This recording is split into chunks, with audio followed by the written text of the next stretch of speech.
আশা করছি আপনারা সবাই যে যেখানে আছেন ভালো আছেন এবং সুস্থ আছেন। আমিও খুব ভালো আছি আপনাদের আশীর্বাদে। কৃষ্ণা ভিলেজ লাইফে আপনাদেরকে স্বাগত জানাই। আশা করছি আপনাদের এই ভ্লগটা ভালো লাগবে। আজ একটা নতুন ভ্লগ নিয়ে উপস্থিত হয়েছি। যদি এই ভ্লগটা ভালো লাগে অবশ্যই লাইক, কমেন্ট এবং শেয়ার করবেন। সকালে ঘুম থেকে উঠে ব্রাশ করে নিয়েছিলাম। ব্রাশ করার পর চা খেয়ে নিয়েছিলাম এবং বাড়ির সবাইকে চা বিস্কুট দিয়ে দিয়েছিলাম।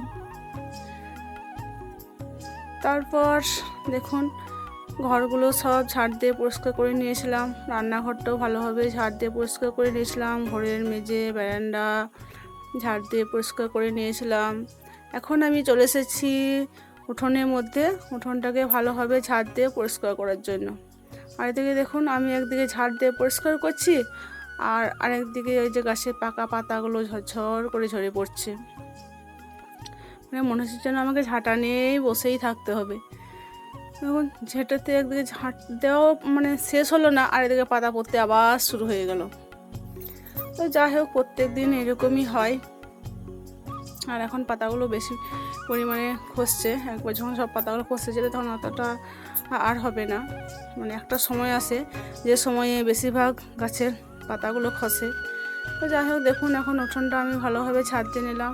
আর এত পরিমাণে পাতা জড়ো হয়েছিল যে দু সাইডে জড়ো করলাম, ওই সাইডে খানি এই সাইডে খানি। তারপর দেখুন এখন আমি ছাদ দেওয়া হলে ছাটাটা ধুয়ে পরিষ্কার করে ধুয়ে শুকোতে দিয়ে দিয়েছি। আর তারপর দেখুন হাঁসগুলোকে ছেড়ে দিলাম।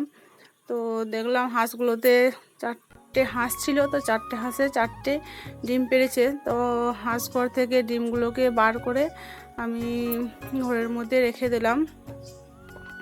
তো 4টে হাঁসে 4টে ডিম দিয়েছিল। মনটা খুব মানে আনন্দিত লাগছিল যখন দেখলাম যে 4টে হাঁসে 4টে ডিম দিয়েছে।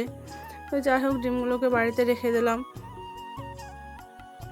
এখন আমি থালা বাসনগুলো নিয়ে কলপাড়ে চলে এসেছি।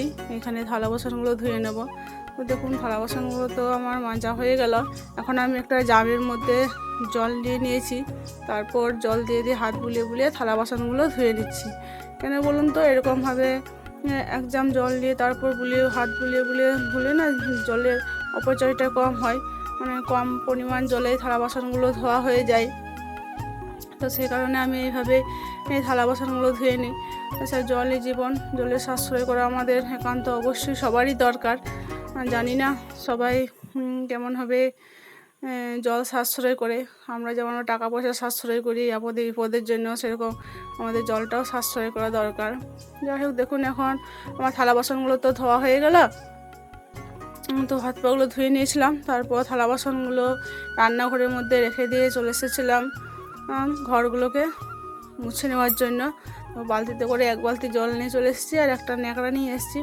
তো এই ন্যাকড়াটা ওই বালতি জলে চুবিয়ে চুবিয়ে ছানগুলোকে সব ভালোভাবে পরিষ্কার করে নেব। মেঝেটা প্রথমে মুছে নিয়েছিলাম, তারপর এখন দেখুন বারান্দাটাকে ভালোভাবে মুছে নিচ্ছি।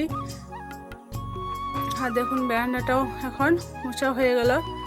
তো মোছা হয়ে গেলে জলটা ফেলে দেবো এবং এই যে ন্যাকড়াটা ওটাকে ভালোভাবে পরিষ্কার করে রেখে দেবো। তারপর দেখুন সানগুলো মোছা হয়ে গেলে আমি চলে এসেছি এখন রান্নাঘরের মধ্যে। সবজিগুলোকে ধুয়ে রেখে দেবো। কাকে হাটে সবজি নিয়ে এসেছিলো, তো সবজিগুলোকে ধুয়ে রেখে দেবো। যেটুকু লাগবে সেটুকু কেটে নেব। এখন ভেন্ডি নিয়েছিল, ঢ্যাঁড়স, সেই ঢ্যাঁড়সগুলোকে ধুয়ে রেখে দিলাম। এখন পটলগুলোকে ধুয়ে রেখে দিচ্ছি। মানে এতগুলো তো সবজি আজকে লাগবে না, তো পরিষ্কার করে ধুয়ে ওগুলোকে রেখে দেবো। আর যেটুকু দরকার সেটুকু কেটে নেব। আর এখন দেখুন আমি সবজিগুলোও কেটে নিচ্ছি। কুমড়ো এইদিকে যে ট্যান্ডিস্টের জামটা আছে এটাতে দেখুন পটল কেটে নিচ্ছি, আর যে টিনের জামটা আছে এটাতে আমি কুমড়ো কেটে নিয়েছি। আর এই যে ঢ্যাঁড়সগুলো আছে ঢ্যাঁড়সগুলোকে কেটে নেব। ঢ্যাঁড়সগুলোকে ভাজা করব। আর ওই যে পটলটা কাটলাম ওটা সবজি করবো। পটলে আলুতে ঝোল বোতল করে সবজি করে দেবো, তাহলে আজকে আর ডাল করতে হবে না। আর ডিম দিয়েছে তো দেখলেন 4টা, তো 2টো ডিম একসঙ্গে দিয়ে ভেজে নেব। কুমড়োটা সবজিটা রান্না করে নেবো, ওটা মুড়িতে খাওয়া হবে। আর দেখুন আমি এই যে ভেন্ডি, পটল, কুমড়ো, আলু সব কেটে রেডি করে রেখে দিয়েছি। আর এদিকে পটলের সবজির জন্য মশলাটাও ওই যে আদা, রসুন, পেঁয়াজ এগুলোকে সব রেডি করে রেখে দিয়েছি। তারপর সবজিগুলো কাটা হয়ে গেলে আমি স্নান সেরে নিয়েছিলাম। আর স্নান করার পর এখন দেখুন চলে এসেছি এই গাছে থেকে ফুল সংগ্রহ করার জন্য। ফুলগুলো সংগ্রহ করার পর এখন আমি ঠাকুর ঘরে চলে যাব ঠাকুরের চরণে ফুল নিবেদন করার জন্য। আর দেখুন এখন আমি চলে এসেছি ঠাকুরের চরণে ফুল নিবেদন করার জন্য, এবং ঠাকুরগুলোকে তো সব আমার ফুল নিবেদন করা হয়ে গিয়েছিল। সব ঠাকুরের চরণে আমি ফুল দিয়ে দিয়েছিলাম। তারপর ফুল নিবেদন করার পর আমি চলে এসেছিলাম রান্নাঘরে। তো রান্নাঘরে তো ভাতটা নামিয়ে নিয়েছিলাম। আর এদিকে কুমড়ো সবজিটা মুড়িতে সবাই মিলে মুড়ি খেয়ে নিয়েছিলাম। তো খাওয়ার পর যেটুকু বেড়েছিল সেটুকু রেখে দিয়েছি, ওটা আবার বিকালে যখন মুড়ি খাবো তখন খেয়ে নেবো সবাই মিলে। যাই হোক দেখুন এখন আমি দুটো উনুনে ওভেনের মধ্যে একটাতে ভেন্ডিগুলো ভাজতে দিয়েছিলাম, একটি পটলগুলো কষে নিলাম। পটলগুলো কষে তো নামিয়ে রেখে দিয়েছি। আর এখন দেখুন যে কড়াইটাতে পটল কষেছিলাম ওই কড়াইয়ের মধ্যে তেল দিলাম এবং 5 ফোড়ন তেজপাতা দিয়ে দিলাম। তারপর মশলাটা ভালোভাবে কষিয়ে নেব পটলের সবজির জন্য। মশলাটা তো আমি বেটে রেখেছিলাম, আদা রসুন পেঁয়াজ দেখলেন আগেই তো রেডি করে রেখেছিলাম, তার সঙ্গে জিরে দিয়েছিলাম। তো জিরে দেওয়ার পর জিরে, আদা রসুন, লঙ্কা সব পেঁয়াজ সব বেটে নিয়েছিলাম। আর মশলা দেখুন আমার ভালোভাবে ভাজা হয়ে গেছিলো, তখন হালকা জল দিলাম। এবার জল দেওয়ার পর আলুগুলোকে দিয়ে কষে নেব। আর তারপর সেদ্ধ হয়ে গেলে পটলগুলোকে দিয়ে দেবো। তো দেখুন এখন আলুগুলো তো আমার প্রায় সেদ্ধ হয়ে গিয়েছিলো, তো পটলগুলোকে দিয়ে দিলাম। পটলগুলোকে দেওয়ার পর পরিমাণ মতো লবণ দিয়ে দিলাম। তারপর কিছুক্ষণ সেদ্ধ হবে, আলু পটলের মধ্যে লবণ প্রবেশ করে যাবে। তারপর পরিমাণ মতো হালকা মিষ্টি দিয়ে দেবো, তারপর নামিয়ে দেবো। আর এখন একটু ঝোল মতন করবো, তো সেজন্য বেশি পরিমাণে জল দিয়ে দিলাম। তারপর যখন সবজিটা সেদ্ধ হবে তখন তো জলটা খানিকটা মানে ফুটে ফুটে মারা যাবে। আর এখন দেখুন দুটো ডিমকে ফাটিয়ে নিয়েছিলাম, এই যে পেঁয়াজ কুচি করে রেখেছিলাম। তো পেঁয়াজ কুচি করার পর ওর মধ্যে লবণ মাখিয়ে রেখেছিলাম। তারপর ডিম দুটোকে ফেটিয়ে পটলের সবজিটা হয়ে গেছিলো, ওটা নামিয়ে রেখে ওর কড়াইয়ের মধ্যে আমি ভেজে নিচ্ছি।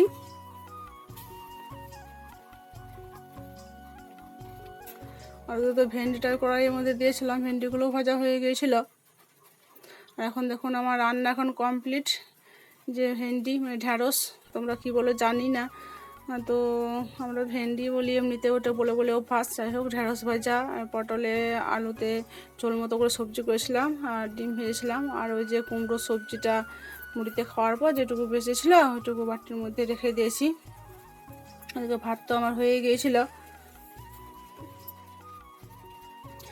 তারপর যখন রান্না বান্না হয়ে গেছিলো তখন দেখলাম আমাদের দাদা ভাই বাড়িতে প্রচুর আখ গাছ হয়েছিল, তো আখ গাছগুলোকে সব কেটে দিচ্ছিল। জানি না গো কী কারণে আখগুলোকে কেটে দিল, বলছিল যে প্রচুর জঙ্গল হয়ে যাবে, তারপর এই আখগুলো যদি এখন থেকে থাকে মিষ্টি হবে না, আরও প্রচুর হয়ে যাবে। তো সেই জন্য খানিকগুলো কেটে জায়গাটাকে সাফ করে দিল। তারপর খেয়ে দেখলাম কিন্তু আখগুলো প্রচণ্ড মিষ্টি লাগছিল। আর এদিকে দেখুন তারপর খাওয়া দাওয়া সেরে নিয়েছিলাম। খাওয়া দাওয়ার পর বিকাল হয়ে গিয়েছিলো। আর এখন আমি হাঁসগুলোকে ডাকতে চলে এসেছিলাম পুকুর পাড়ে। তো অনেক দূরে পুকুরে থাকে, তো ওদেরকে ডেকে ডেকে প্রতিদিন আনতে হয়, কুকুরের ভয়ে আসতে চায় না। তো দেখুন এখন হাঁসগুলোকে আমি বিকাল হয়ে গেছিলো বাড়ির মধ্যে নিয়ে চললাম, তো ওদেরকে আবার ধান দিয়ে দেবো। তো বন্ধুরা আজকের ব্লগটা এই পর্যন্তই, আর বেশি বাড়াবো না, দেখা হবে আবার পরবর্তী ব্লগে। আর এদিকে দেখুন বৃষ্টি